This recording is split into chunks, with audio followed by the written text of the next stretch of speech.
السلام عليكم ورحمة الله وبركاته. كم نجرتني في هذا أرلي فيديو كراتين ولد بنيتين جرا لجماعة جونارا برسني كاميرا ملقا تكوت تنقلنا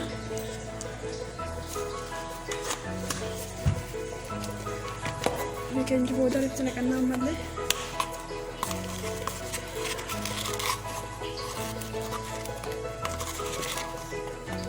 ملقا تكو مس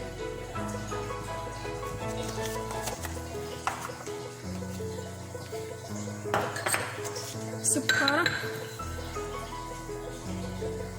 إنجالة تكتنا كنا عند موسيني تكتشولا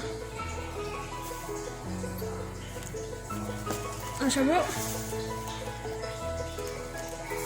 تكو لك كماشة ملقا كماشة لنقت تنوسجو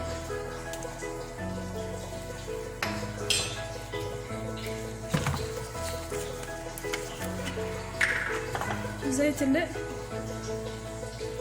ملقاتك لما سدي أفرتنا كنا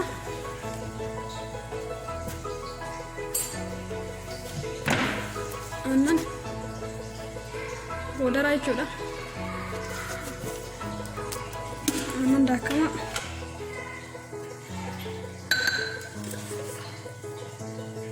sini tokko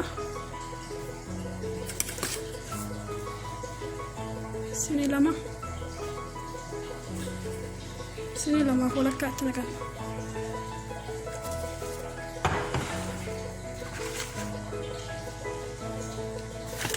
sini diketi attana kanna walakka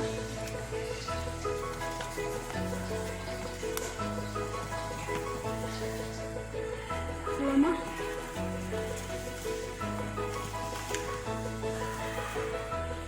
sadi sintikestan inda godon dandesani akkonon mana keessa jiru anna bira namni hedduu waan jiraniif yaw sadii foo itti godha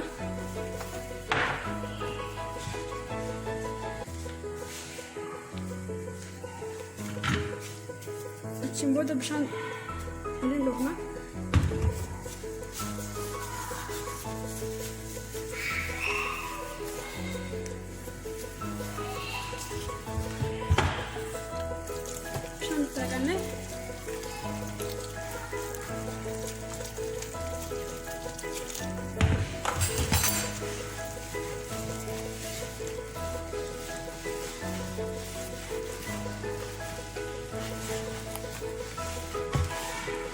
inja beesinulle hellaa firsinulle jidduma galeessatti godhanna jechuudha.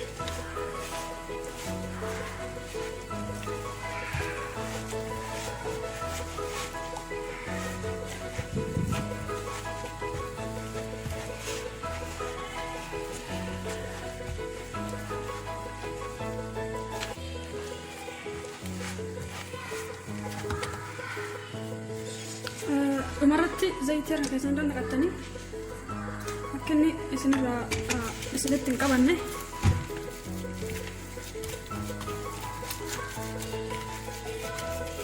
ofirraa akkasitti teessisanii jechuudha.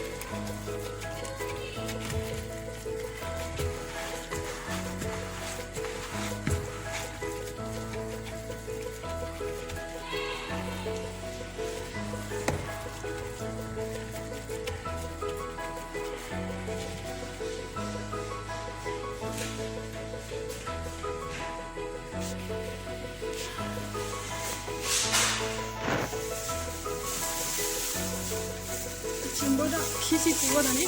akkana da zai sinu hauti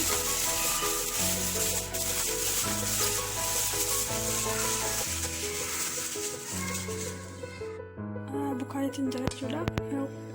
bukayet jara kadatiman ni bona zaitin akkatin qopheeffanna wayim dammo bishaan illee qopheeffachuu hin dandeessan jechuudha akka walitti sibiilaan qabanne xiqqoo isii Zayitiin xiqqoo isa oquuqa akka malee akka noo'inee jala akkanatti fuutan akka inni kululuu isinii ta'u gootan jechuudha.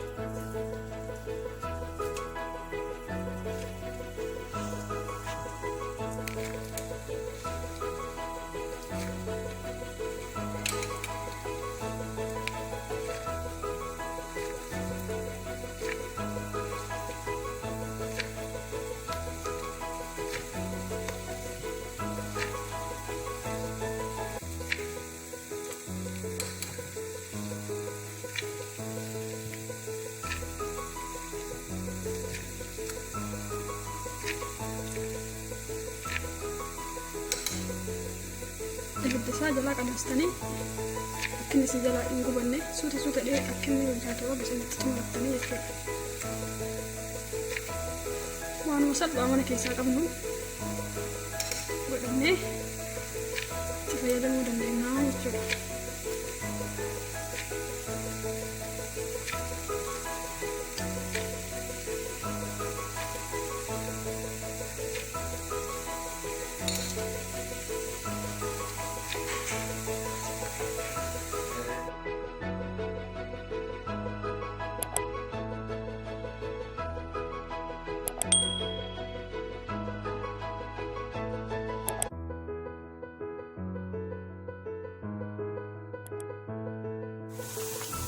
Akkanatti ulfaachuudha. Nyaata baay'ee miidhagaa, baay'ee bareedaa jechuudha. Wantoota akka namatti tola. Waanuma salphaa mana keessa jiruun baratanii waan hedduu gosoota waan akkasii alaamatan hin jiru.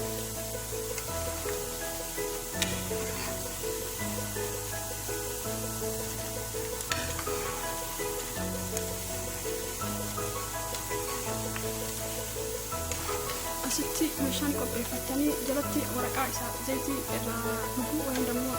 irraa haphisu kaa'atanii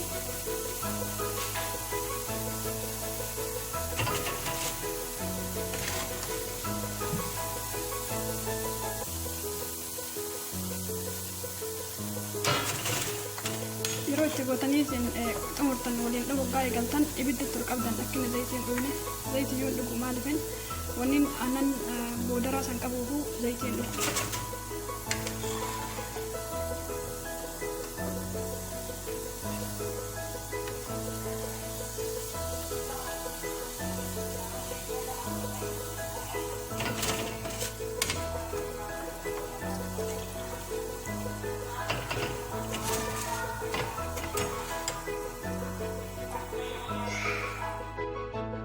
Already fin'eetiin jirra.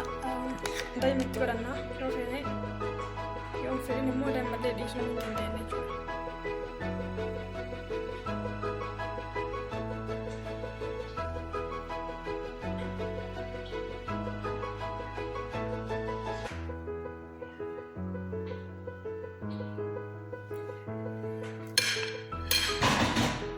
Baay'ee bareedaadha.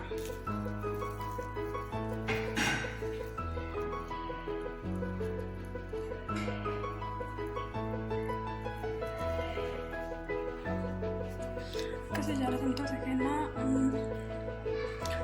viidiyoon isinitti tolee laayik, sheer, sabiskiraayib gochuudhaan maatii akka nu taatan abdiisin qabu.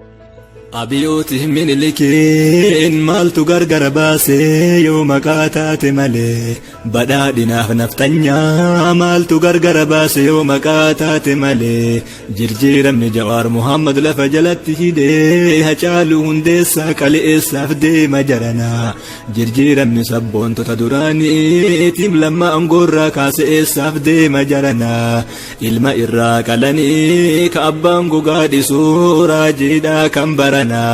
kan qalee jira diinni si qalee jira diinni maal teetta yaa namana kan qalee jira diinni si qalee jira diinni maal teetta yaa namana dubbinta durii miti gabbayaani falmannaa itti yaabbadhu farda waraana kan kee qarii naannoo kan kee irratti leenca ta'ii namana gantuu dildila diinaa irratti gubaa manaa finfinnetti yaabbadha seenaa takkaa hin jirre galmeessinaa barana waraana dhiisii dhagaanuu achirraa isii baafana kaafin cila kaafna kaafin cila jira kaafna bakakkaan bootu malee roobni nagayaan roobu ka roobe waan biqilchuu Hacaaluu ajjeesanii maal abbaa isii taati jechuu fannuun Oromiyaa Finfinnee irratti gaallaa jedhaa nutti idilchuu mootummaa qabna jettaaree. Ima salphannee jirra salphinna takka dunyaa irra namni salbatin maqaan nama baduu irra du'anii baduu wayya yaa Oromoo falmadhuu ka'ii du'an sodaatin sodaataan hin bilisuumuu mana keessan baqatin ilma kan kee kadiinni qalee gogaa irra rafinii hirriba maaltu jira gumaa irra rafinii hirriba maaltu jira nagayaan lallabinii nagaya maaltu jira fakkaatee nu deegaa jira har'a salagaan firaa dubartiitiin rasaasaan harma keessa dhayanii harman nu deegaa jira wallahi kan kijibne gaafa Hacaaluun du'e toora loochi yoo geennu rasaasaan harma keessa rukutani mucatti waliin deemnu achi kufte nu biraa hin jirra jenna malee yaa Oromoo maal jirra gadu'a sodaannuun baanu gabrummaa irraa haga maraan qabsoof nutti baanu gabrummaa irraa haga ka qabsaa deeggarrutti baanu gabrummaa irraa haga ka deeggar himuu dhiifnutti baanu gabrummaa irraa gantuu irratti jeeffadhu mana kan kee irraa qabee akka haadha jalan guddanne kana ka godhee jabbee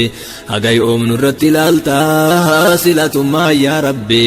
ummata keenna kana itti arjoomimee qalbii jinniinu lakkafe kana